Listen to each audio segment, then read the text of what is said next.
Well, look at you. You really dressed up for this podcast, haven't you?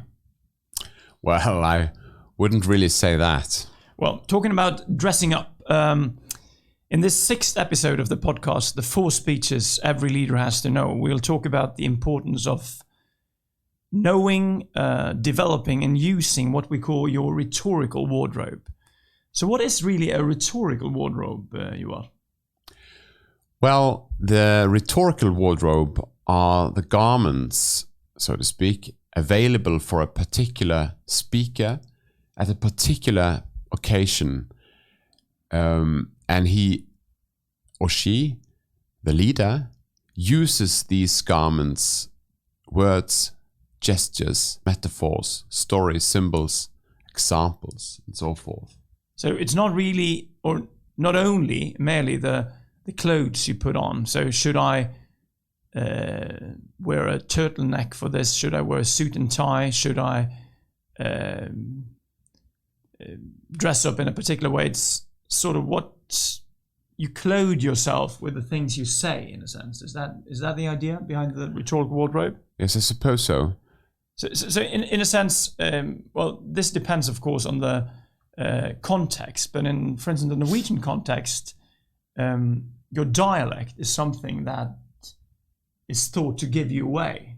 If you have a certain dialect, that brings certain connotations with it. In other cultures where you have more of a established sort of common standard language, it plays out a bit differently. But that could be part of your rhetorical wardrobe, couldn't it? Yes, it could. But it's also something that you can change. You can choose from many of those words and gestures. They are not just glued to you, in a sense. You can change them. And a dialect, I suppose most of us cannot change that so easily. It's more part of our story, isn't that of who we are? Yes, and it's what you can change in your story, however, are the parts that you put together in that story, how you frame it, how you order it in a way. Exactly. Yeah. So, in your rhetorical wardrobe, you have a certain set of stories you could use, metaphors, words, symbols. You can be highly energetic and talk very quickly, or you can be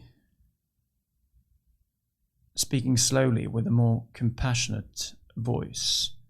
And this could all be part of you, in a sense, but it has to be sort of fine-tuned with the situation, isn't that right? Or with the occasion? Yes, and it should be suited to your needs in that occasion. So, for example, if you are addressing a very tragic event, perhaps the quality of your sound should be a bit different than when you are ecstatic over having received a funding or a success at a certain stage.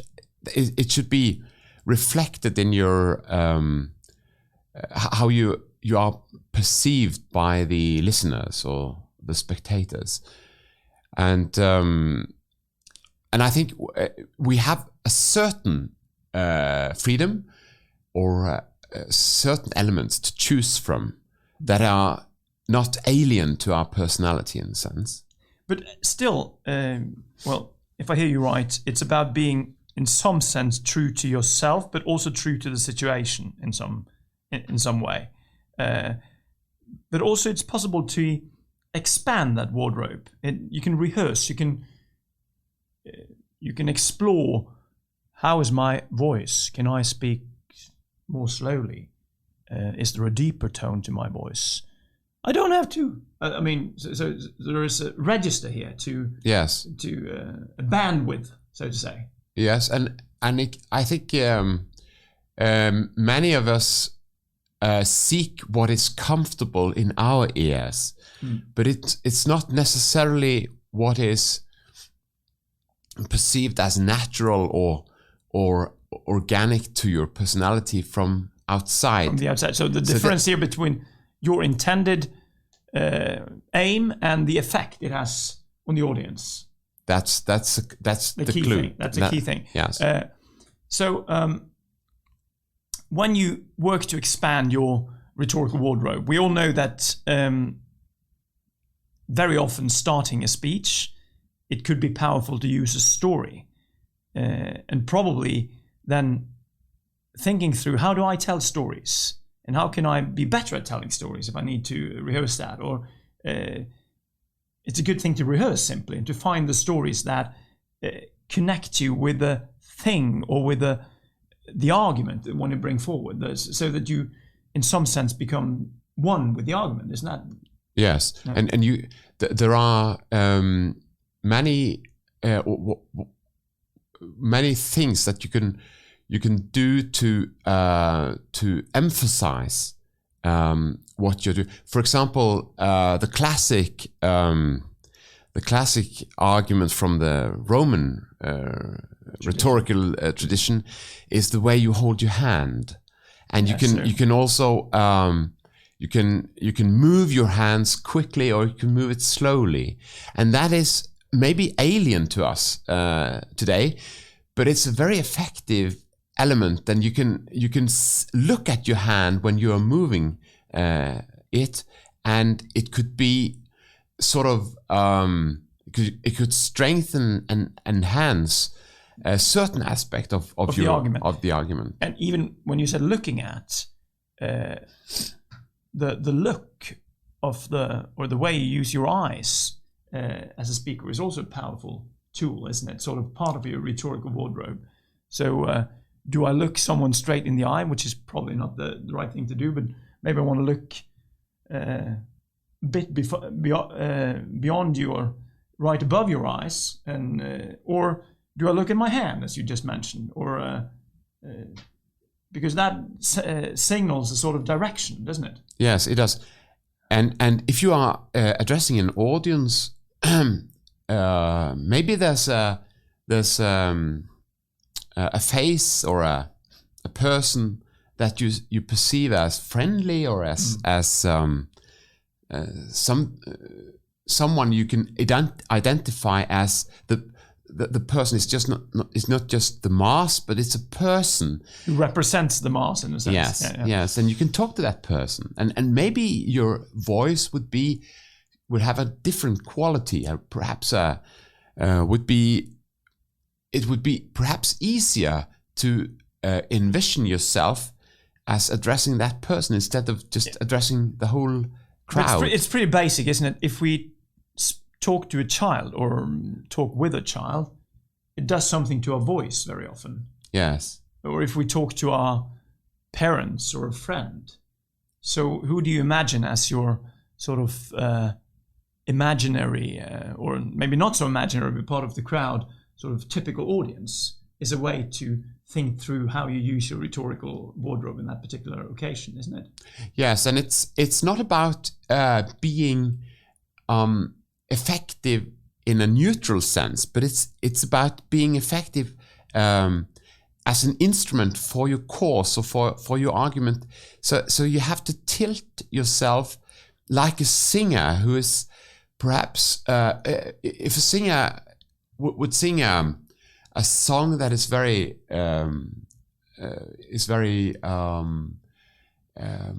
should we say moving? No. Yes, but moving in a very lightly sense. It's addressing very fine-tuned feelings. She or he would then perhaps perform it more laid back or not so aggressive. They would perhaps then sing it softly and gently, and the same, because what they are singing about is a soft and gently framed message. Exactly.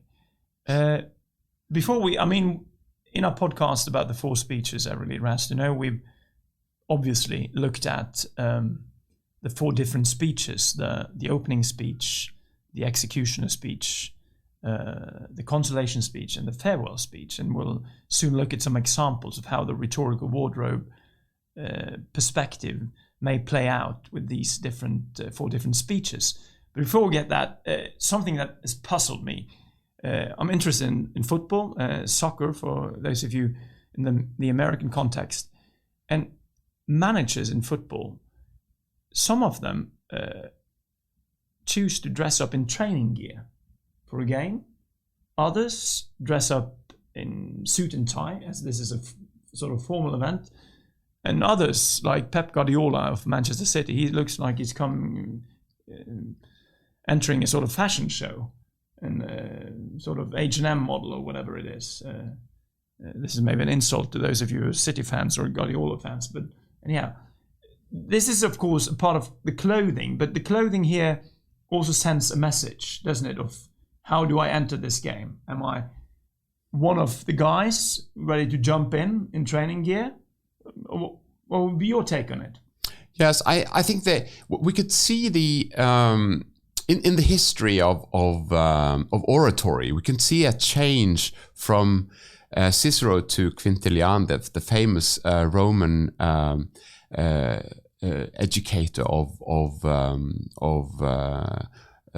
speakers, and with Quintilian, it is like your personality should be, in that sense, bathed, so to speak, in learning, in being moderate and tilted towards your argument, that you are the words that you put on is like a natural clothing to you. Uh-huh.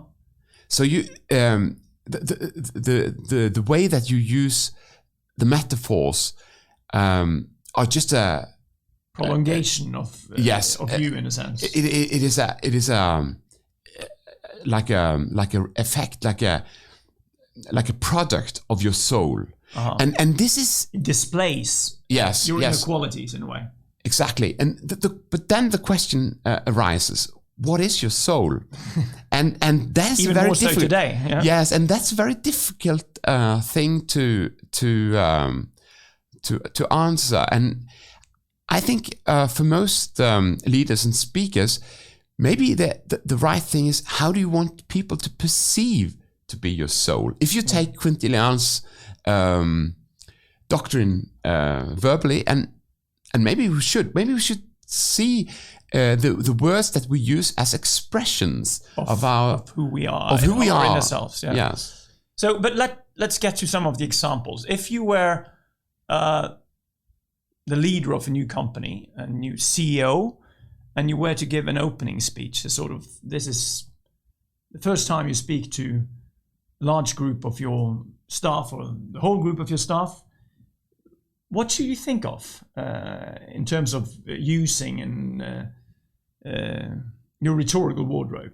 Well, let us, if we rewind to your example with the football managers. Exactly.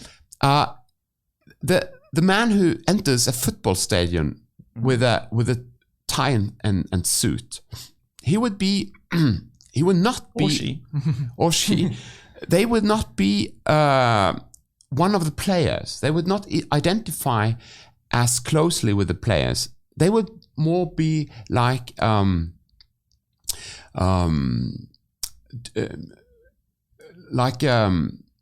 directors. They would be sort of commanders. It signals a sort of distance, doesn't it? An element of the elitarian. Yeah, well, maybe not this elitarian, but different in roles. Different in roles, yeah. Because a friend of mine who's been a professional footballer, he finds it ridiculous with those who put on training gears, but as he says, as if they were going to jump in and play. Yes. So he really appreciates this suit and tie thing, because for him it signals that they are role confident. Yes. But those who dress up in training garments, I think what they want to signal is that they identify very closely with the players. Obviously. And there's also an interesting strategy, because when they are speaking, then they have to sort of, their words if it should be consistent with their clothing, they should be also reflected. They cannot just tell the players what to do, but they have to operate from within the group. Yeah, but doesn't it? I mean, how the garments you put on, whether they are actual clothes or words, stories, metaphors, they will be judged in terms of how they correspond or prolong not just your message, but also the legacy of that firm or the company that you're entering into. So is this sort of a down-to-earth place, or is it a more loftier place with sort of a great history, and you can draw on the large, grand metaphors? Yes, it does play a role, doesn't it? It does, and perhaps when you pick up the words or the clothes, you should consider the history of the club. It would be a different thing of entering Tottenham Hotspur, the upper side of London, with a training garment, than entering Liverpool, who, at least in the 80s, supported poor members of the larger society with cheap tickets for their football matches. So the history plays a role here. It plays a role, and how you tap into that history. Yeah. You could then break with history, of course, but that is a risky thing to do. Yeah, because then it's a bit like Jesus in the Sermon on the Mount. You've heard it been said, but I'm telling you. So you really you start take tradition. on a messianic role here if you really start it. Yes, and the question arises then: who are you to make this claim? To make this claim, what do you bring on, or what grounds? But if, let's say, if you move into a company with a sort of mediocre history, there's nothing very grand here, but you want to envision something that is bigger than this company. Could it be an idea to draw on stories or metaphors that point to something bigger that this company might be a part of, but it's not just the company itself? You see, well, I mean, if you're a school headmaster and this is a small countryside school, you could be, the school itself may have a very short and not very impressive history, but the history of teaching formation or bringing up children is a big thing that you could tap into, or the idle virtue of learning something. Yes, there is a great difference of just doing business as usual and tapping into a great history of erudition that is sort of more than the actual institution itself. However, when you tap into that great tradition, you should be careful, because it's like dressing up. For example, in a party with in one of the houses close to me. I live among farmers, and dressing up in a Parisian costume with a haute couture, sort of. Yeah. Yes, a very flashy garment would make the statement, you don't belong here. Oh. So you have to, in some ways, you have to tap into something that is there already. Yes, but you can sort of you could tilt it in a certain way, and tell people, hey, look at this. We've got this neat little thing here, and that's actually a big thing. Yes, if you look more closely.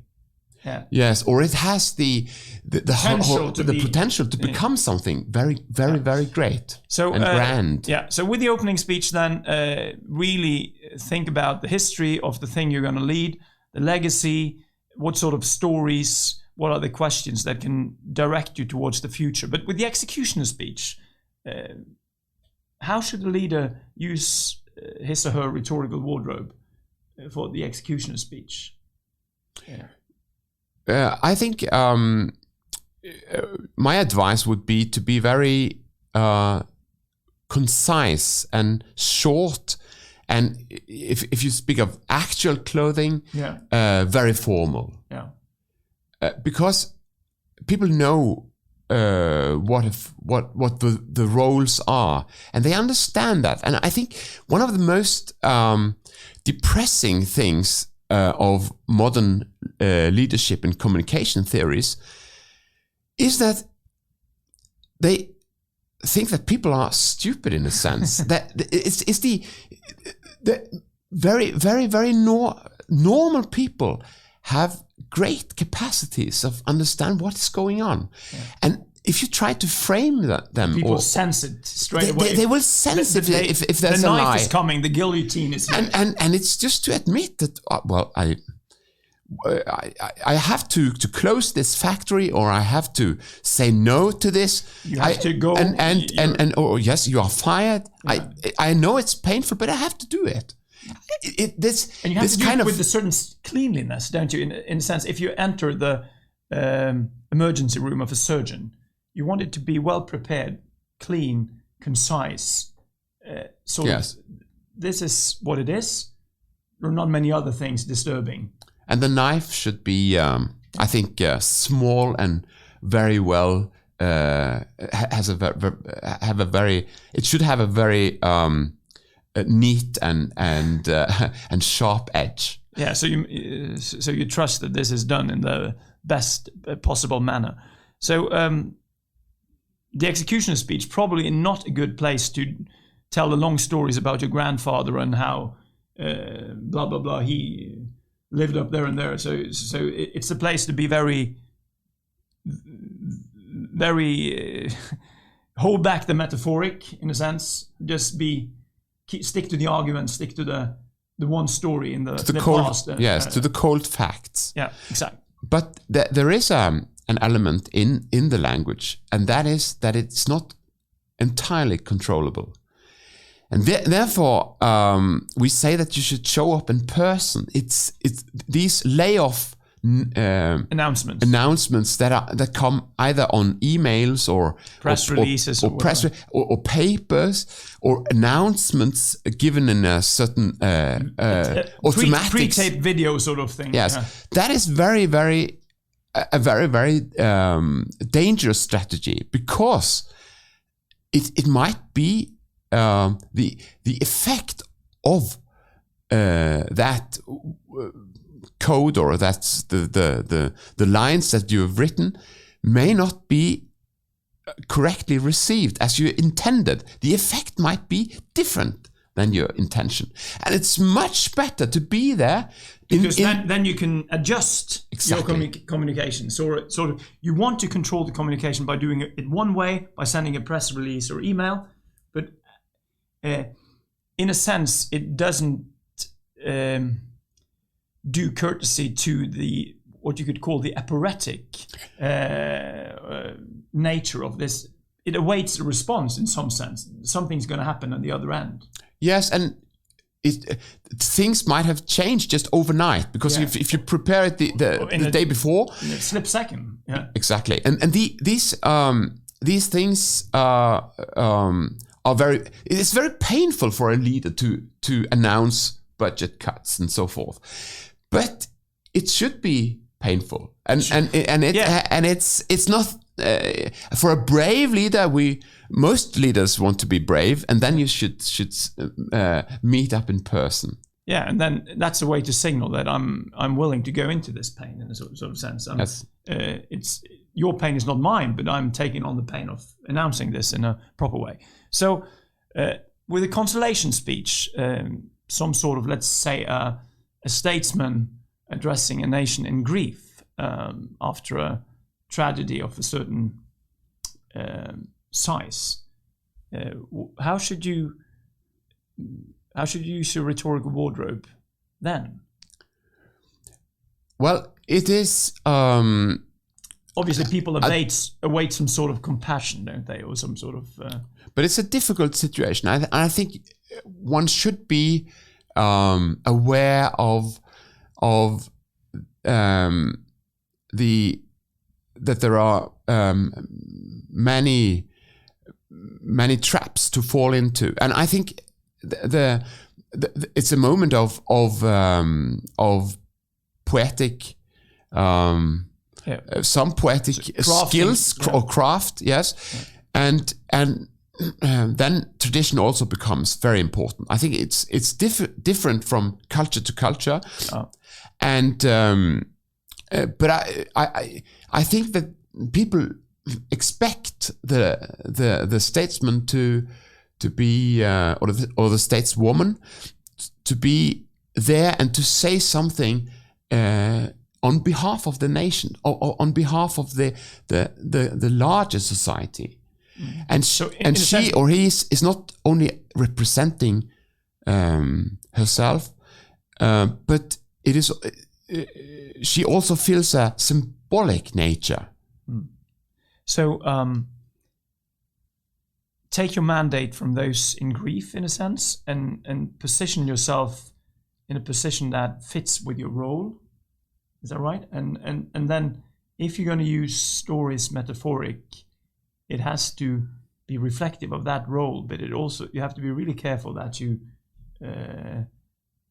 when you describe something, that you don't position yourself somewhere where you're not. Yes, but people are very forgiving if you are showing compassion by stuttering, for instance, that people can sense that this is affecting you in some sense. Yes, and the amount of letting the more moving parts of your response come to the fore, that's also a cultural thing. But I think people with sense, people are smart. I think leaders should always think that those who are listening, they are smart, they will understand. And even if you are... So once again, back to Quintilian, in a sense of how is your soul protected, or how is your inner, people will look for, is your heart with this in some sense? Yeah. Well, your heart will be it. If you think you can fool them or trick them, I think that is you shouldn't do that. But also consider that there is a certain variation that you can allow yourself and still be true to yourself. And also to your register, once again, yes, and also to your role. Yeah. But a sense of what has to be said and what has to be, it is perceived as, I think, as a faithful interpretation of the situation at hand. But still, I think most people would expect someone addressing grief to speak more in the tone that I'm speaking now than the energetic, or probably more energetic approach of an opening speech. So this of how slow can I speak and still be there, sort of sense, is a way of holding that moment, isn't it? Or yes, and by speaking slowly and also lowering your register is also, or speaking in a lower register will also communicate confidence in what you're saying. This is going to be all right, because this is the sound that we have heard from our parents when we were children and they wanted to comfort us. Yeah. So when you are taking on a comforting role, it might be just a good idea, as you say, just to lower your voice and speak slowly. It's going to be all right. Yeah. Maybe not say that it's going to be all right, but the voice will signal that. So the last part here, the farewell speech, which is usually thought of to be that sort of thank you speech. The rhetorical wardrobe then, should you signal that now I'm no longer in training gear, or is it a more festive thing where I put on suit and tie, or should my words be in a more celebrative sort of elevated mode? Well, I think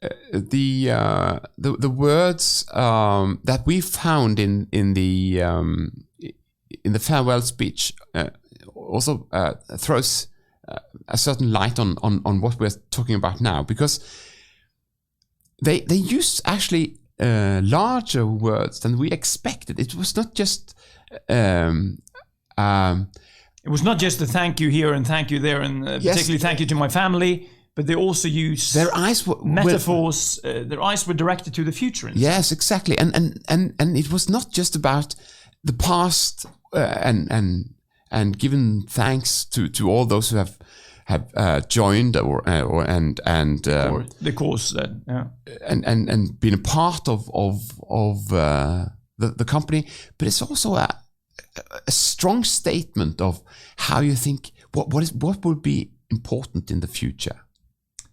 So the rhetorical wardrobe is something you're always using it, whether you're conscious or not, in some sense. But you can also work to get to know it and maybe expand it. You can enhance your register, your bandwidth, to use that sort of metaphor. And in our book, we mention a very particular example of how Nelson Mandela puts on a jersey, the Springbok jersey, which was the symbol of the oppressor.